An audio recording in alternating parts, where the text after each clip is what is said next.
Баршаңызға қайырлы күн, достар. Бүгін сіздерге Қазақстан Республикасы Президенті Қасым-Жомарт Тоқаев азаматтардың табысын арттыру үшін 2024 жыл 1 қаңтардан бастап ең төменгі жалақы мөлшерін 85 мың теңгеге көтеруді тапсырған болатын.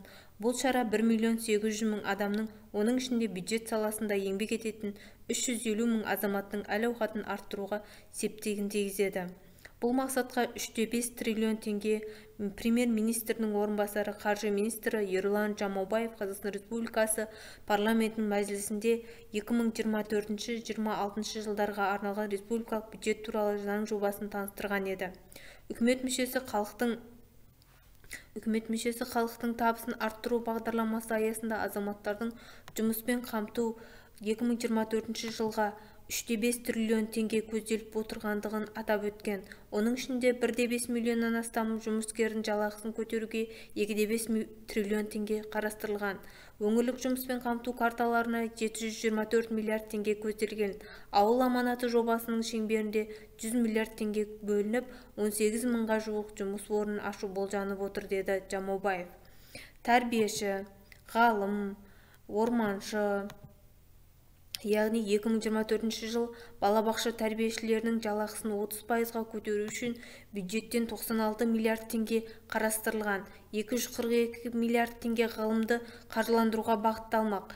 Бұл 616 жетекші қазақстандық ғалымның жалақыларының көбеюіне септігін тигізбек. Мемлекеттік табиғи және орман қорғау қызметкерлерінің қосымша ақы төлеуге 15 миллиард теңге көзделген. Сондай-ақ олар азаматтық қорғау органдары қызметкерлерінің, әскери қызметшілердің жекелеген санаттары мен жоғары әскери оқу орындары оқытушыларының жалақысын көтеруді жоспарлап отыр. Жалпы энергоблокқа 2,6 триллион теңге көлеміндегі шығындар енгізілген.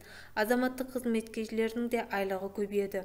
Еңбек министрлігі азаматтық қызметшілерге мемлекеттік бюджет қаражаты есебінен ұсталатын ұйымдардың қызметкерлеріне, қазыналық кәсіпорындардың қызметкерлеріне еңбекақы төлеу жүйесіне өзгерістер енгізу туралы үкімет қаулысын дайындады. Атап айтқанда, біліктілік санаттарына қолданатын коэффициенттерді арттыру қарастырылған. Орындалатын жұмыстарды белгілі бір күрделілікке жатқызу және жұмысшыларға біліктілік разрядтарын беру, жұмысшылардың жұмыстары мен кәсіптерінің бірыңғай тарифтік біліктілік анықтамалығына, жұмысшы кәсіптерінің тарифтік біліктілік сипаттамаларына сәйкес жүргізіледі.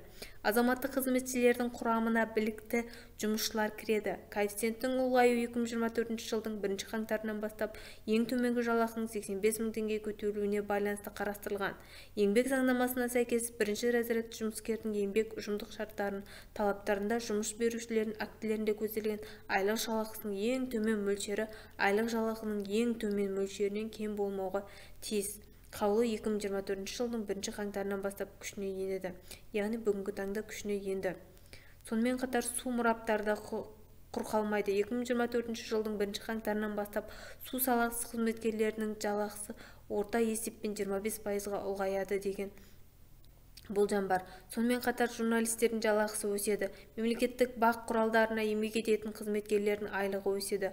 Яғни 2024-25 жылдар жалақысы көбейеді. Биыл 30%-ға, келесі жыл 30%-ға деген көбеймек. Сонымен қатар кеншілер де төлемақы алады. Бұл 2024 жылдағы жаңа заң жобасын еңбек және халықты әлеуметтік қорғау министрлігі әзірледі. Бұл металлургия, энергетика, тау-кен секторындағы жұмысшыларға қатысты. Төлемақы 55 жасқа толғандарға 200 мың теңге көлемінде беріледі. Кеншілердің жалақысы да өсуі мүмкін. Ең төменгі жалақы 300-400 мың теңге шамасында болады. Баршаңызға менің ақпаратым пайдалы болды деген ойдамын. Сіздердің барлықтарыңызға сәттілік тілеймін.